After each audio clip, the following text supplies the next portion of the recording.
Ah oui, c'est pareil. Donc voilà, les pieux et l'étape d'élevage. Et une autre manière de profiter aussi des moules, eh bien, c'est de les ramasser sur les rochers. C'est gratuit et ce sont les moules sauvages. Alors ça, c'est le métier de Myriam Pont, qui est pêcheuse à pied sur la côte d'Opale. C'est une femme formidable. J'ai eu la chance d'aller pêcher à pied avec elle toute une journée, dès le matin à l'aube, à la fraîche, récupérer ces moules qui sont bien accrochés, je peux vous dire, sur les rochers. Vous allez l'entendre.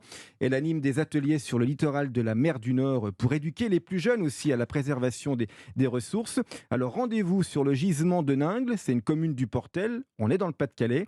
Quelle différence entre une moule sauvage et une moule d'élevage? Réponse au micro de Julien Amat qui a chaussé les bottes. Tiens, je nomme une cuillère pour ramasser les moules. On voit la reproduction puisque vous avez cette petite... vous voyez, ça c'est la mousse qui est venue se coller sur le rocher. Elle vient durcir, fermenter. Et à l'intérieur, vous allez avoir une petite tête d'épingle noire. Elle va s'affiner pour faire un peu comme une amande. Et elle va filtrer l'eau tout doucement. Là, je vois que la ressource, elle reprend. On a une très belle reproduction cette année. Et vous allez me suivre, je vais vous faire voir comment on ramasse les moules. Et il y a une taille réglementaire pour protéger la nature.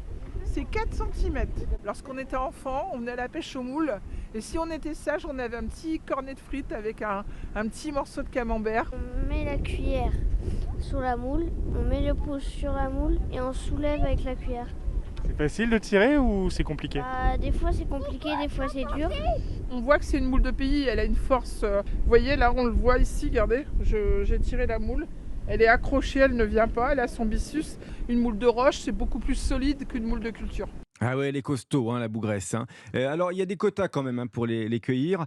Pour un amateur, pas plus de 5 kilos de moules par jour. Mais ça, C'est Ça déjà fait- un bel apéro. c'est Hein. déjà pas mal, hein. Et pour un professionnel, pas plus de 160 kilos par jour. Donc voilà, mais c'est vrai que c'est un métier effectivement difficile parce qu'il faut y aller, hein, sur les gisements. Après, il faut remonter avec les sacs. Il faut remonter sur cette jolie côte de la côte d'Opale pour repartir sur le marché.